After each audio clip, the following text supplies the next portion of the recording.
How are you, students? My name is Hiren Tandil, co-founder of Padmaj Academy. Today, I will summarize the chapter 1, standard 10, chemical reactions and equations. I will explain this chapter in a very simple words and I'll put it in a nutshell. So get ready to understand chapter 1, chemical reactions and equations. I will explain this chapter with the concepts that are so easy to understand.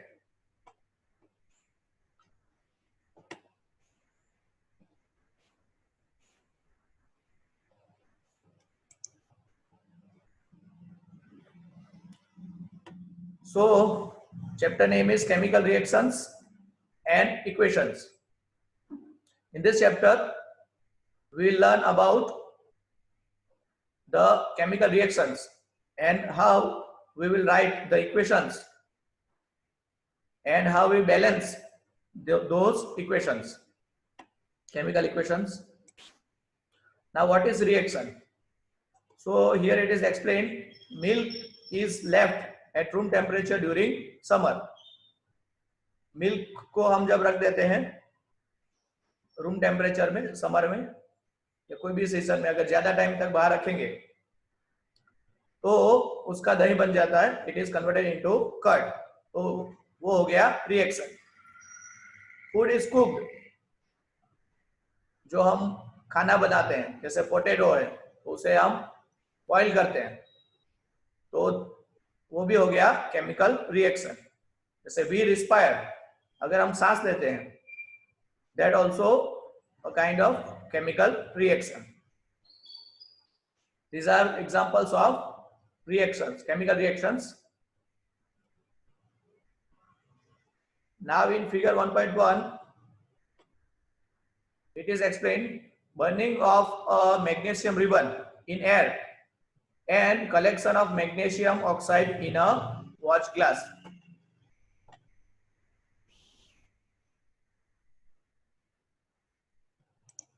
Magnesium ribbon को हम जब जलाएंगे तो वो oxygen के contact में आती है और जलने के बाद जो इकट्ठा होता है वो होता है आपका मैग्नीशियम ऑक्साइड. ठीक है, मैग्नीशियम रिबन को अगर जला रहे हो तो वो ऑक्सीजन, जो कुछ भी जलता है, whatever we burn, that comes in contact with oxygen.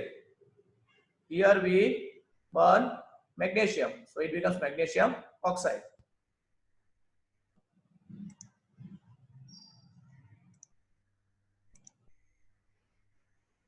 And if we want to write an equation, chemical equation, in a word equation, we can write magnesium plus oxygen. These are reactants. जो reaction में part लेते हैं वो होते हैं reactants. Magnesium plus oxygen, those are reactants and they give product magnesium oxide. It is just word equation. We just say magnesium plus oxygen gives us magnesium oxide in a word equation. Left hand side and right hand side. We write down the reactants on the left hand side and we use plus sign between the reactants. There are we can use number of reactants or maybe number of reactants take part in reaction. So we will use plus sign between reactants. The same thing happens with the product, that is written on the right hand side. At the center we use arrow.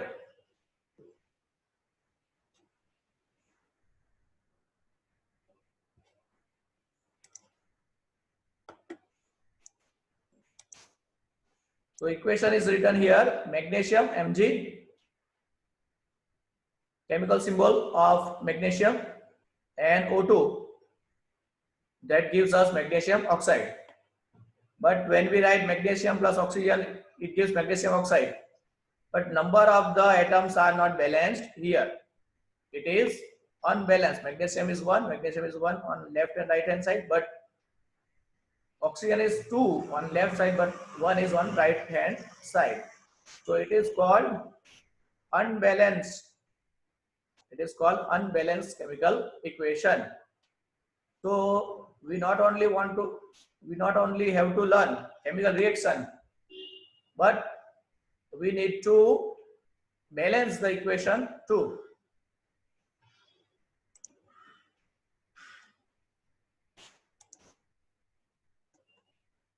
Magnesium plus oxygen. Now in figure 1.2, it is written formation of hydrogen gas by the action of dilute sulfuric acid on zinc.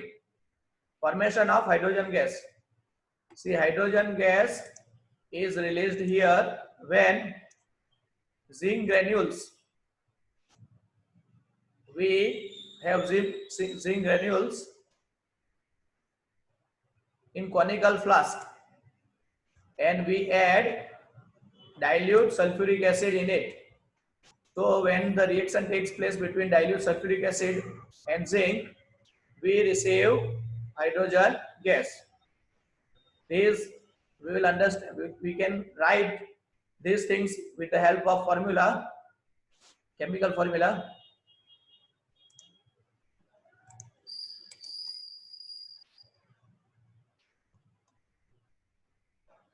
Okay, zinc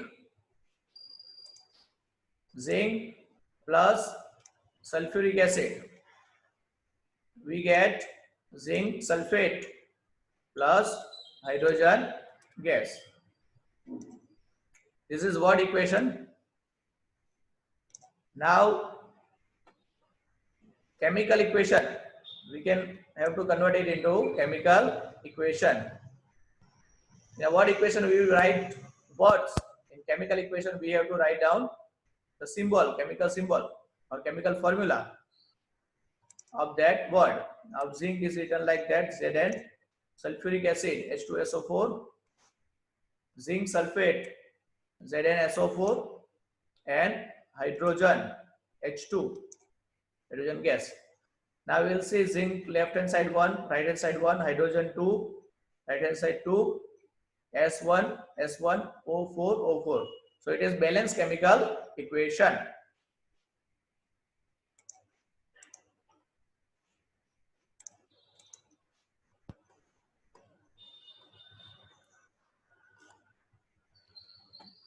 During chemical equation, what are the changes that takes place? There are change in state, change in color, evolution of gas, or change in temperature. These kind of changes we can observe while chemical reaction takes place. Now balance the chemical equation. We have to balance chemical equation. Here it is balance. I have explained. Now you can see here, this is our equation. Iron is 1 on left hand side, right hand side it is 3, hydrogen is 2, it is 2, oxygen is 2, oxygen is 1, and right hand side is 4. So it is unbalanced chemical equation. We need to balance it. So step 1 is draw a box. Write down the whole equation in a box. Second step, start balancing with the compound that contains the maximum number of atoms. जो atom के पास maximum number है, जैसे हम oxygen का यहाँ देखेंगे, left hand side पे 1 है, राइट हैंड साइड पे 4 है, तो पहले ऑक्सीजन से हम स्टार्ट करेंगे. जैसे ऑक्सीजन, तो ऑक्सीजन लेफ्ट हैंड साइड पे 1 है, राइट हैंड साइड पे 4 है, तो लेफ्ट हैंड साइड पे उसके नंबर हमें बढ़ाने पड़ेंगे. We have to increase the number of oxygen on a left hand side. So we multiply it with a 4 to make it 4 oxygen. See here you can only add coefficient means H2O is written. If H2O is written, तो coefficient means जो आगे number लगता है वही बढ़ा सकते हैं. हम ऐसा सोचेंगे कि ऑक्सीजन को बढ़ाने के लिए हम 4 उसके नीचे लिख दें 4, तो ये पॉसिबल नहीं है. ठीक है, ये नहीं कर सकते हम. We cannot do this also. We have to add coefficient. Coefficient लिखना है 4, आगे लिखेंगे, नॉट उसके सबस्क्रिप्ट में लिखना है. Okay, so we add 4 here. Now whenever we add 4 as a coefficient, all the atoms, number of all the atoms have increased. So hydrogen becomes 8, oxygen becomes 4.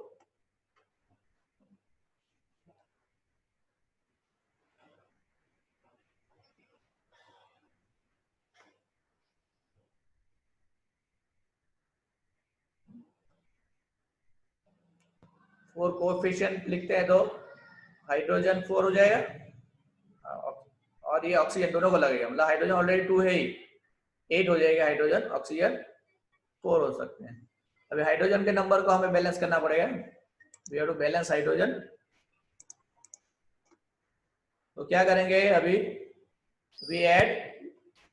We have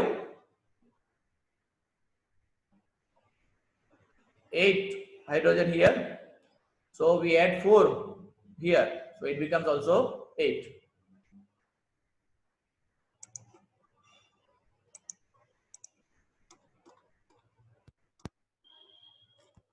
And then after we see here on the right hand side iron is 3, left hand side 1, so we add 3 here. We add 3 here as a coefficient in front of iron. Now this equation is balanced. 3 iron, 4 H2O, Fe3O4 and H4H2. Now chemical balance the equation.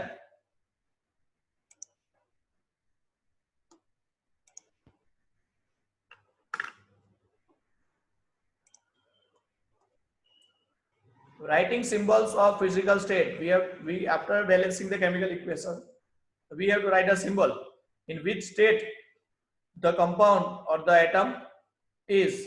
Gaseous state, for gaseous state we use G, liquid we use L, aqueous whenever water is present with your compound, with the solution, we write aqueous, AQ, and solid for S for solid. Here you can see iron solid, water gas, steam from iron oxide, it is solid, and hydrogen gas.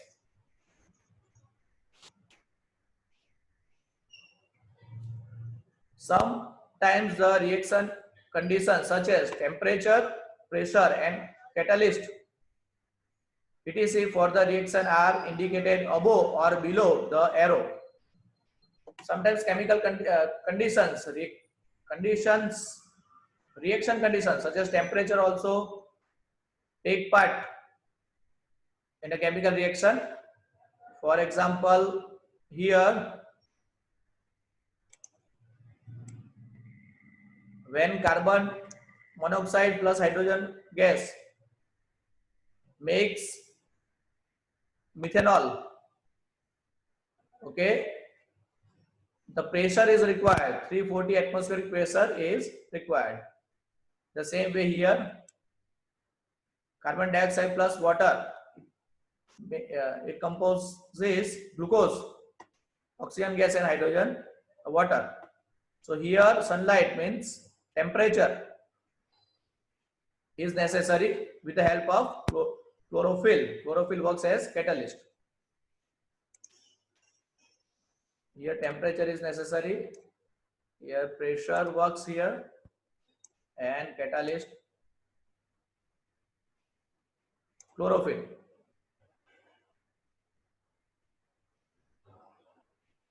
Catalyst is the thing that makes the equation feasible, viable, and we don't get it as a product, but it helps the reaction to take place.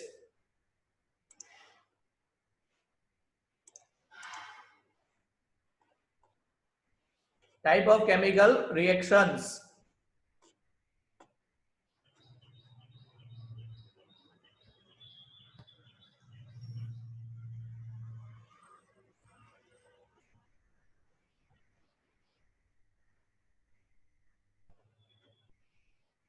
Atoms of one element do not change into those of another element, nor do atoms disappear from the mixture, breaking and making bonds between atoms to produce new substances. Chemical reaction जब होता है तब जो compound होता है atom कहीं disappear नहीं होता. एटम का जो प्रीवियस बॉन्डिंग था वो टूट के दूसरा बॉन्डिंग बनता है. Breaking and making of bonds between atoms to produce new substance. तो ब्रेकिंग एंड मेकिंग किस तरह से होगा वो समझेंगे. उसमें फर्स्ट है, first we have combination reaction. Combination मतलब कंबाइन होना, साथ में होना. कॉम्बिनेशन रिएक्शन मीन्स कंबाइन होना, दो एलिमेंट साथ में होके एक एलिमेंट बनेगा. फॉर एग्जांपल यहाँ पे calcium oxide, we have calcium oxide and we have water. Formation of slaked lime, तो उससे क्या बनेगा हमारा slaked lime. Formation of slaked line by the reaction of calcium oxide with water. Calcium oxide जिसे हम बोलेंगे क्विक लाइन प्लस वाटर, उससे हमारा बनता है स्लेट लाइन. चूनानो पानी, स्लेट लाइन बोलेंगे calcium hydroxide plus heat release हो रही है. Calcium oxide reacts vigorously with water to produce slake line, releasing a large amount of heat. Heat यहाँ पे प्रोड्यूस होती है. Such a reaction in which single product is formed from two or more reactants is known as combination reaction. Single product is formed from two or more reactants is called combination reaction. दो product मिलके आपको एक product देंगे. दो या ज्यादा product reactants मिलके आपको एक प्रोडक्ट देंगे.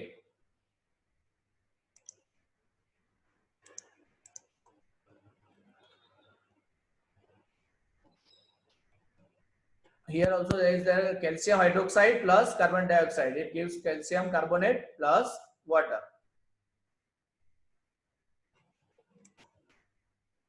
Combination reactions के example, there are few more examples are given here. Carbon plus oxygen gives carbon dioxide, and hydrogen gas plus oxygen gas gives us water.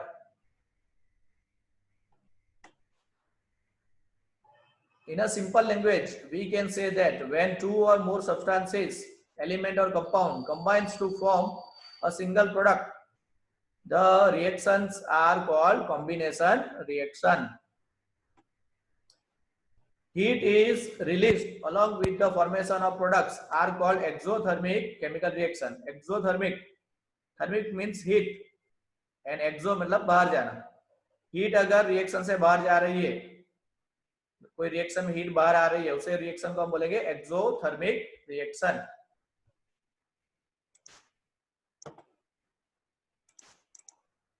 For example burning of natural gas, methane plus burning मतलब oxygen के contact में आएगा. So it gives carbon dioxide plus oxygen. Respiration is exothermic process. Respiration जो करते हैं हम, सांस लेते हैं, सांस बाहर निकालते हैं, जिस सेल्स को ऑक्सीजन मिलता है, that is also a exothermic process. We need energy to stay alive. So whenever we eat food, for example rice, potato, we और ब्रेड, उसमें क्या होता है, कार्बोहाइड्रेट्स होते हैं। अब क्या होता है, these carbohydrates are broken down to form glucose, उससे क्या बन जाता है, बॉडी में ग्लूकोज बनता है। और वो ग्लूकोज किसके साथ कंबाइन होता है, glucose combines with oxygen in the cell, cell में ये काम होता है in our body, and provides us energy, और हमें क्या मिलता है, एनर्जी मिलती है। The special name of this reaction is respiration.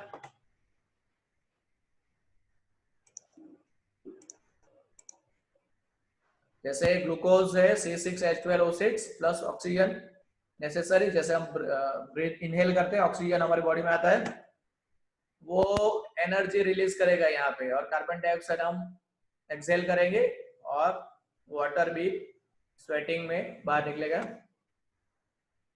Decomposition of vegetable matters into compost is an example of exothermic reaction. जो कंपोस्ट बनता है, खातर बनता है जो वेजिटेबल से, वो भी एक्सोथर्मिक रिएक्शन है। चलो दूसरा है हमारे पास, we have the second is decomposition reaction. Decomposition में क्या होता है, डीकम्पोज मतलब कॉम्बिनेशन में 2 से 1 हो जाते हैं, तो डीकम्पोज में 1 से 2 या ज्यादा होंगे। डीकम्पोजिशन मतलब अलग होगा।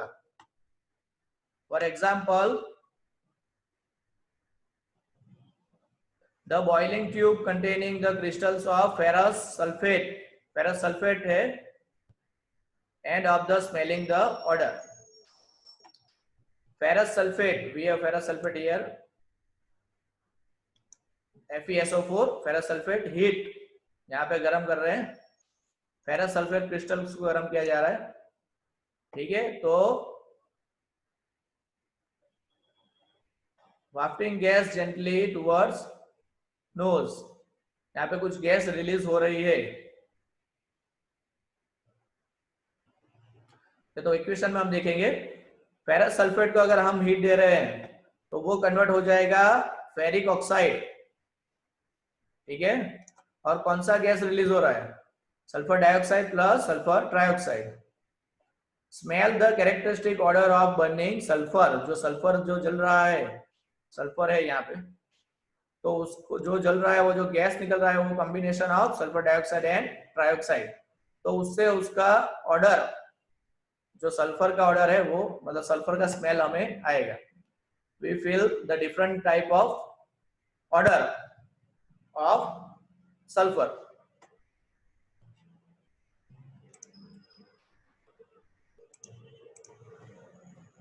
ठीक है। फेरस सल्फेट को जलाते ही फेरेट ऑक्साइड में कन्वर्ट हो जाएगा, और जो स्मोक निकलेगा वो सल्फर डाइऑक्साइड एंड ट्राइऑक्साइड का कॉम्बिनेशन होगा, वो गैस का, और उसका डिफरेंट कैरेक्टरिस्टिक मतलब उसका अलग ही स्मेल होता है। सल्फर क्रिस्टल्स होते हैं, उसमें अंदर वाटर के क्रिस्टल्स भी रहते हैं साथ में ही। Lose water when heat and the colour of the crystal changes, crystal का कलर जो होता है वो गर्म करने से चेंज हो जाता है।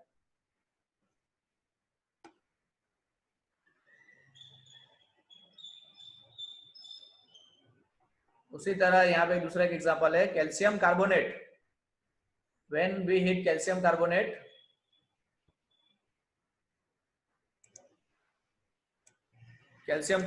we heat it, we get calcium oxide, that is solid also, and carbon dioxide gas. Limestone, calcium carbonate, when we heat, we get calcium oxide, quicklime, and carbon dioxide gas.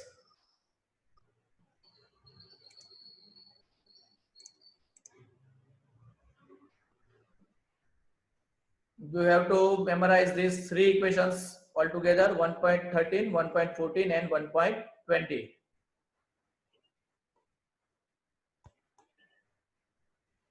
1.13 quicklime plus water, calcium hydroxide plus heat. Now calcium hydroxide plus carbon dioxide, it gives calcium carbonate plus heat, and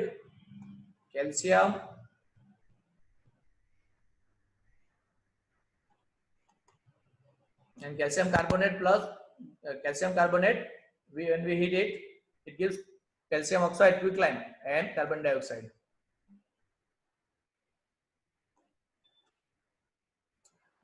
Here, one more example: lead nitrate powder. It is lead nitrate, and when we heat it, lead nitrate, brown fumes are of nitrogen dioxide, NO2. The reaction that takes place, brown fumes निकलेगी जब lead nitrate को हम गर्म करेंगे, तब brown fumes हमें दिखाएगी। यहाँ पे लेड नाइट्रेट को हम गर्म कर रहे हैं, ठीक है। वो क्या है? नाइट्रोजन डाइऑक्साइड गैस है, that is nitrogen dioxide gas. Will study the equation. Lead nitrate को जब हम गर्म कर रहे हैं तो लेड ऑक्साइड में कन्वर्ट होता है, ये सॉलिड होता है। लेकिन ये नाइट्रोजन डाइऑक्साइड गैस जो बन रही है, ठीक है, उसके फ्यूम, उसका धुआं थोड़ा दिखेगा और ऑक्सीजन गैस भी साथ में निकल रही है।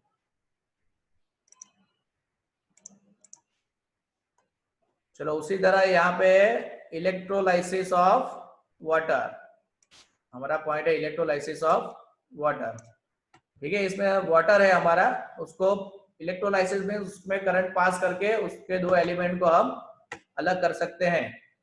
जैसे यहाँ पे बैटरी लगा दिया है, ये पानी है, उसके अंदर दो इलेक्ट्रोड, कार्बन के इलेक्ट्रोड हमने लगाए हुए हैं। ये कार्बन के इलेक्ट्रोड है, मतलब ग्रेफाइट है। Graphite is consisted of carbon. Anode होता है और कैथोड होता है, दो पोल्स होते हैं हमारे। जैसे एनोड है हमारा प्लस, ठीक है, और कैथोड है माइनस। तो अगर सिंपल में हम समझ रहे हैं तो जो H2O लिख रहे हैं हम, H2O, तो H आपका आयन फॉर्म में प्लस होगा, ये माइनस होगा। और जो प्लस है, ऑपोजिट चार्जेस अट्रैक्ट, मतलब जो प्लस वाला है वो कहाँ जाएगा? कैथोड पे। तो कैथोड पे यहाँ पे कौन सा गैस मिल रहा है हमें? हाइड्रोजन गैस मिल रहा है, H2। और जो नेगेटिव वाला है वो कहाँ पे जाएगा? एनोड पे, ठीक है। तो यहाँ पे हमें कौन सा गैस मिल रहा है? O2 गैस मिल रहा है यहाँ पे। और यहाँ पे क्या मिल रहा है? हाइड्रोजन। मतलब ऐसे आयन जो अलग होते हैं, जो प्लस वाला आयन है वो कैथोड पे जाएगा और हाइड्रोजन गैस बन जाएगा, और ऑक्सीजन वो वाला जो आयन है वो एनोड पे जाएगा, ठीक है, और ऑक्सीजन गैस मिलेगा।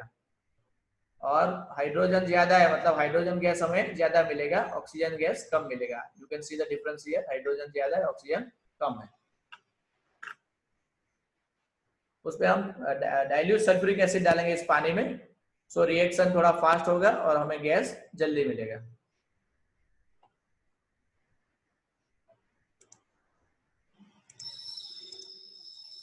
यहाँ पे लिखा है oxygen gas is necessary for combustion, कुछ भी जलाने के लिए ऑक्सीजन चाहिए ही। और hydrogen gas Burns with pop sound, अगर हाइड्रोजन को जलाएंगे तो फट से पॉप साउंड करके जल जाएगा। चलो उसी तरह सनलाइट के में भी रिएक्शन हो सकता है। जैसे silver chloride turns grey in sunlight to form silver metal.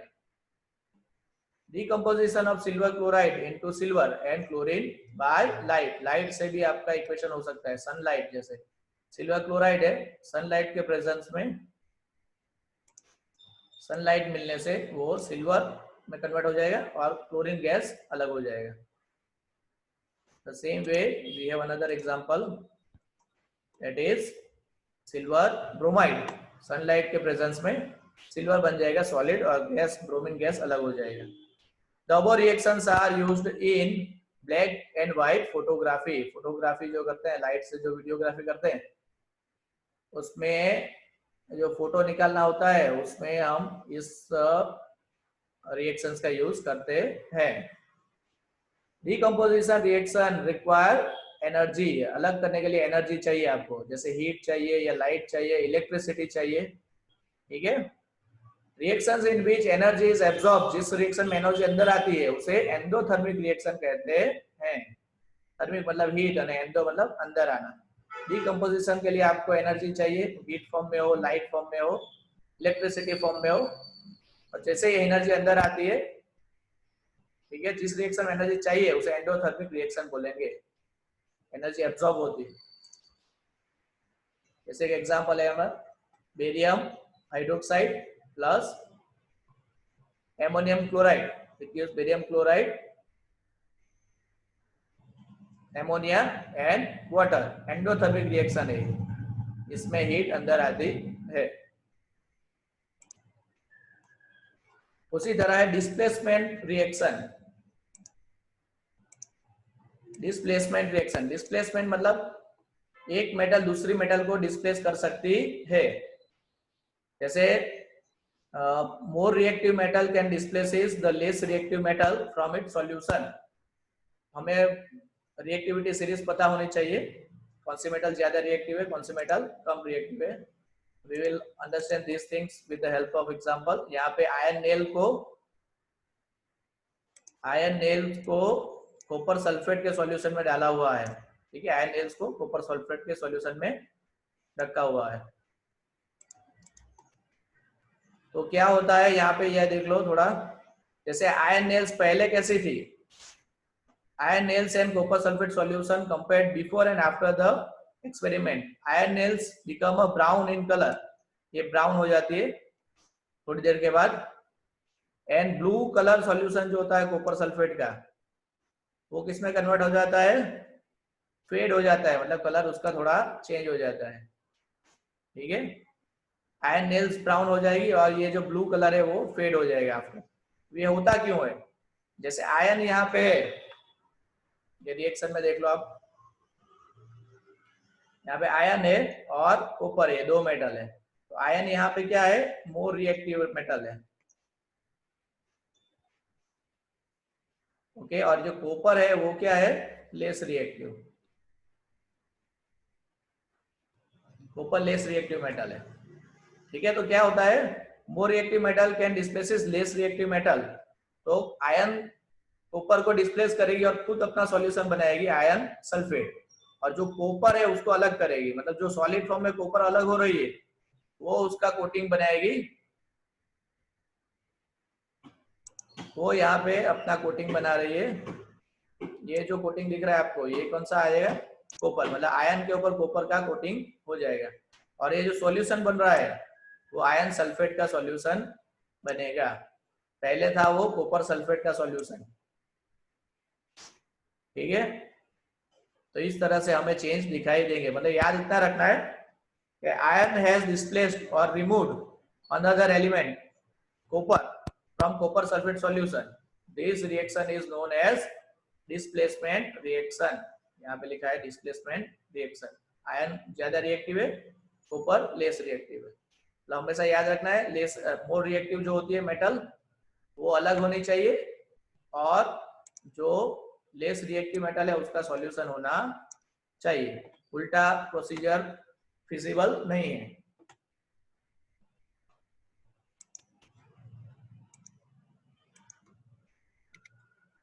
ठीक है, उसी तरह यहाँ पे लिया है जिंक,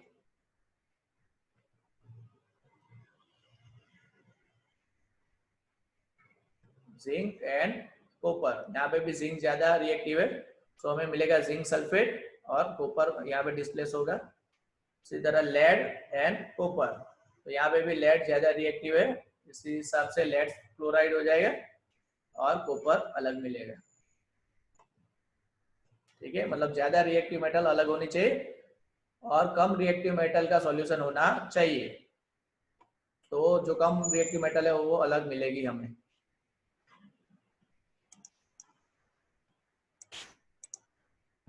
उसी तरह है हमारे पास दूसरा पॉइंट है डबल डिस्प्लेसमेंट रिएक्शन। इसमें क्या होता है, डबल डिस्प्लेसमेंट मतलब दोनों एक दूसरे को डिस्प्लेस करेंगे। Reaction that produces a precipitate can be called a precipitation reaction, और इसमें प्रेसिपिटेट भी मिल सकते हैं। जैसे प्रेसिपिटेट मतलब सॉलिड फॉर्म में जो मिलता है उसे प्रेसिपिटेट बोलेंगे। जैसे यहाँ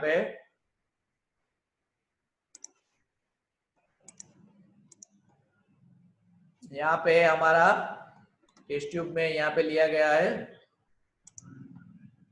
सोडियम सल्फेट, ये हमारा सोडियम सल्फेट है, और इसमें है बेरियम क्लोराइड, ठीक है।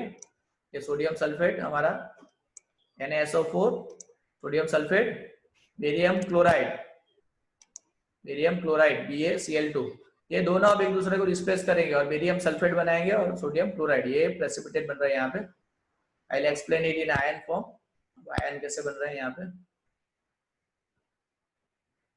जैसे सोडियम है तो हो गया आपका सोडियम मतलब Na, इसकी वैलेंस होती है +1 और 2 है यहाँ पे, और ये सल्फेट कैसे होता है SO4 जिसकी वैलेंस है -2। इस तरह से 2 आयन मिलेंगे, यहाँ पे भी आयन मिलेंगे 2, बेरियम 2+ है और क्लोरीन की माइनस होती है लेकिन 2 है यहाँ पे, क्लोरीन लिए गए हैं। अभी क्या होता है, बेरियम सल्फेट बनाएंगे, मतलब बेरियम एंड सल्फेट, ये दो आयन साथ में हो जाएंगे और ये बनाते हैं आपका बेरियम सल्फेट, ठीक है। और ये दो आयन प्लस और माइनस अट्रैक्ट होते हैं, प्लस एंड माइनस, और क्या बनेंगे सोडियम, ये दोनों मिलके बनाएंगे सोडियम क्लोराइड। और यहाँ पे सॉलिड फॉर्म में बन रहा है ये, मतलब ये प्रेसिपिटेट हो रहा है, प्रेसिपिटेट मतलब ये सॉलिड फॉर्म में दिखेगा। यहाँ पे जो व्हाइट कलर दिख रहा है टुकड़े, ये बेरियम सल्फेट के हैं, बेरियम सल्फेट जो प्रेसिपिटेट हो रहा है वो है, ठीक है। और सॉल्यूशन सोडियम क्लोराइड है, दो जब मिक्स होते हैं sodium sulphate and barium chloride जब मिक्स होते हैं तब आपको उनकी वैलेंसी पता होनी चाहिए, उसके हिसाब से आप आयन को अलग कर सकते हो।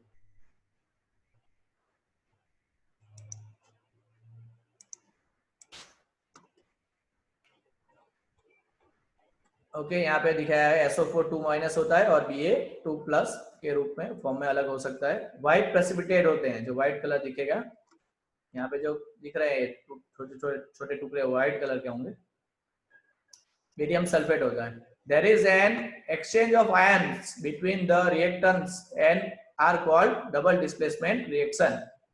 There is an exchange of ions, ion exchange होते हैं between the reactants, reactants में आयन एक्सचेंज होंगे, उसे डबल डिस्प्लेसमेंट रिएक्शन बोला जाएगा। जैसे फॉर एग्जांपल यहाँ पे लेड नाइट्रेट है और पोटेशियम आयोडाइड है, इन दोनों का डबल डिस्प्लेसमेंट हो गए, पोटेशियम लेड आयोडाइड बनेगा, ठीक है। उसके प्रेसिपिटेट बनेंगे लेड आयोडाइड, जो येलो कलर के हमें दिखते हैं, yellow precipitate of lead iodide, और पोटेशियम नाइट्रेट अलग होगा, ठीक है। नेक्स्ट है हमारा point oxidation and reduction reaction.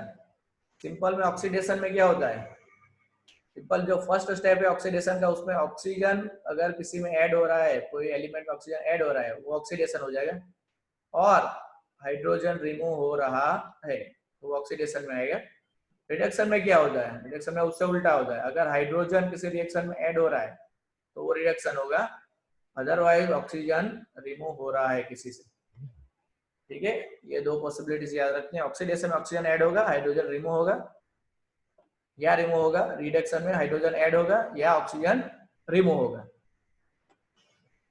Okay, so oxidation and reduction इसे हम एग्जांपल से समझेंगे, we will learn it by example, help of example. यहाँ पे हमारा कॉपर पाउडर है लिया गया, उसको क्या कर रहे हैं हम, हीट कर रहे हैं यहाँ पे, ठीक है, ट्राइपोस्टेट बर्नर में गर्म कर रहे हैं। तो oxidation of copper two copper oxide क्या हो जाएगा, कॉपर ऑक्साइड। यहाँ पे देखो कॉपर है, अगर गर्म कर रहे हैं तो ऑक्सीजन के कांटेक्ट में आ रहा है और वो हो रहा है कॉपर ऑक्साइड, मतलब कॉपर में ऑक्सीजन ऐड हो रहा है, it becomes copper copper oxide, oxygen add हो गया, ठीक है। उसी तरह एग्जांपल यहाँ पे देखो, hydrogen gases pass over the heated material copper oxide, the black coating on the surface turns brown, तो रिवर्स रिएक्शन बोलते हैं उसे। अगर यहाँ पे कॉपर है, उसको अगर गर्म करेंगे, हीट करेंगे तो वो क्या हो जाएगा, ब्लैक, यहाँ पे क्या हो जाता है, ये ब्लैक कलर का हो जाता है। लेकिन अगर उस पे से हाइड्रोजन गैस को हम पास कर रहे हैं फिर से कॉपर ऑक्साइड पे से, तो फिर से कौन सा कलर आएगा उसका, ब्राउन कलर वो पकड़ लेगा, जो ओरिजिनल कलर है वो, और क्या हो गया, ये रिवर्स रिएक्शन हो गया, मतलब अभी उसमें से ऑक्सीजन निकल गया है। अगर ऑक्सीजन आ रहा है तो ऑक्सीडेशन रिएक्शन होता है। अगर ऑक्सीजन निकल रहा है उसमें से, ऑक्सीजन निकल गया है उसमें से, ठीक है, यहाँ पे कॉपर ऑक्साइड में से कॉपर हो जाता है, तो यहाँ पे कॉपर ऑक्साइड का रिडक्शन हुआ और यहाँ पे कॉपर का में ऑक्सीजन ऐड हो रहा है, मतलब यहाँ पे कॉपर का ऑक्सीडेशन हुआ। तो ये ऑक्सीडेशन का एग्जांपल है, ऑक्सीडेशन हो रहा है यहाँ पे कॉपर का, और यहाँ पे कॉपर ऑक्साइड का क्या हो रहा है, रिडक्शन हो रहा है। रिवर्स रिएक्शन भी पॉसिबल है इसमें।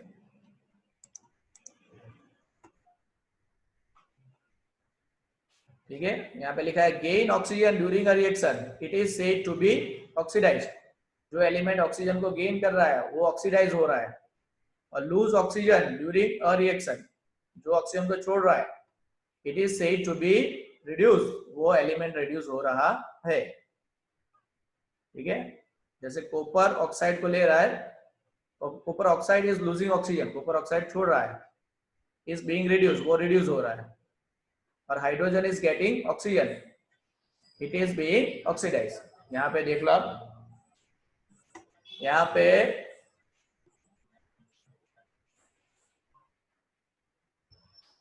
पे कॉपर ऑक्साइड है जो कॉपर में कन्वर्ट हो रहा है, जो रिडक्शन हो गया उसका, और हाइड्रोजन में ऑक्सीजन ऐड हो रहा है, मतलब इसका ऑक्सीडेशन हो गया।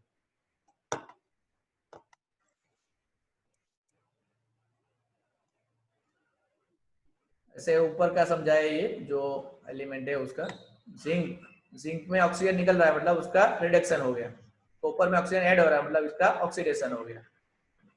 ठीक है, जैसे मैंगनीज है तो उसमें से ऑक्सीजन रिमूव हो रहा है तो उसका रिडक्शन हुआ, और यहाँ पे HCl है उसमें से हाइड्रोजन रिमूव हो रहा है, ठीक है, वो भी उसका ऑक्सीडेशन हो गया, हाइड्रोजन रिमूव होगा तो भी oxidation. HCl is oxidize to chlorine, यहाँ पे HCl इज का क्या हो जाता है, क्लोरीन हो जाता है, क्योंकि hydrogen is remove, that is also condition of oxidation. Manganese oxide is reduced to manganese chloride, इसमें से मैंगनीज ऑक्साइड का क्लोराइड हो जाता है, ऑक्सीजन रिमूव हो रहा है, मतलब उसका भी ऑक्सीडेशन हुआ, ऑक्सीजन रिमूव हो रहा है, सॉरी ऑक्सीजन रिमूव हो रहा है मतलब रिडक्शन हो रहा है उसका। Substance gain oxygen or loses hydrogen during a reaction, it is oxidized. ठीक है, gain oxygen or loses hydrogen. If a substance loses oxygen or gains hydrogen during a reaction, it is say reduced. Substance क्या कर रहा है, oxygen loose कर रहा है और हाइड्रोजन गेन कर रहा है, तो भी क्या हो गया, वो रिडक्शन हो जाता है। ठीक है, अब कोरोजन, जो काट लग जाता है, जैसे रस्टिंग ऑफ आयरन, आयरन के पर रस्टिंग कैसे होता है, तो मॉइस्चर होता है हवा में और एसिड होता है, तो उससे रस्टिंग होता है। ठीक है, with the help of moisture and acid and air, corrosion बोलते हैं हम उसे। जैसे अगर सिल्वर कलर है तो वो ब्लैक कोटिंग आ जाएगा सिल्वर पे, सिल्वर मेटल पे, और ग्रीन कॉपर है आपका, उस पे ग्रीन कलर का कोटिंग हो जाता है, उसे क्या बोलेंगे, कोरोजन। आयरन होता है तो रस्ट हो जाता है, सिल्वर होगा तो ब्लैक कोटिंग आएगा, और कॉपर है तो ग्रीन कोटिंग आएगा उस पर। उसके बाद का पॉइंट है रेंसिडिटी। रेंसिडिटी मतलब सड़ जाना, रॉट, बिगड़ जाना। When fats and oil are oxidize, fat और ऑयल में ऑक्सीजन कांटेक्ट में आता है, फैट और ऑयल के साथ, they become rancid and their smell and taste change. तो क्या हो जाता है उसका, जब रेंसिड होता है तो उसका स्मेल और टेस्ट चेंज हो जाता है, हमको टेस्ट अच्छा नहीं लगता, स्मेल अच्छा नहीं लगता। उसके लिए अगर ये प्रोसीजर ना हो, उसके लिए एंटीऑक्सीडेंट यूज करना पड़ता है। जैसे हमारे जो चिप्स हैं उसमें नाइट्रोजन गैस भरा होता है, जिसके कारण वो कितने महीनों तक चल जाता है, लेकिन एक बार हम उसको खोल देते हैं, उसके अंदर ऑक्सीजन का कांटेक्ट होता है, ऑक्सीडाइज हो जाता है, उसके बाद वो ज्यादा टिकता नहीं है। मतलब एक बार जो रैपर है हमारा, उसको हम खोल दें, उसके बाद हमें उसको खाना खा ही लेना पड़ता है जल्दी से, उसको हम रख नहीं सकते ज्यादा। लेकिन जब तक उसमें ऑक्सीजन नाइट्रोजन गैस भरा होता है, जब तक पैक होता है, तब तक कोई प्रॉब्लम होता नहीं है, ठीक है, क्योंकि वो एंटीऑक्सीडेंट के रूप में काम करता है. Okay students, so this is the basic explanation of the first chapter, chemical reactions and equations. Thanks for watching and subscribe my channel to receive this kind of new videos regarding chemistry, English grammar, essays and other inspirational video too. Subscribe my channel, share it and press the bell icon. Thanks for watching it. I hope you have understood all the points clearly. If you have any doubt, you can write down in the comment section. Ask me the question. I will try to give the answer. Thanks.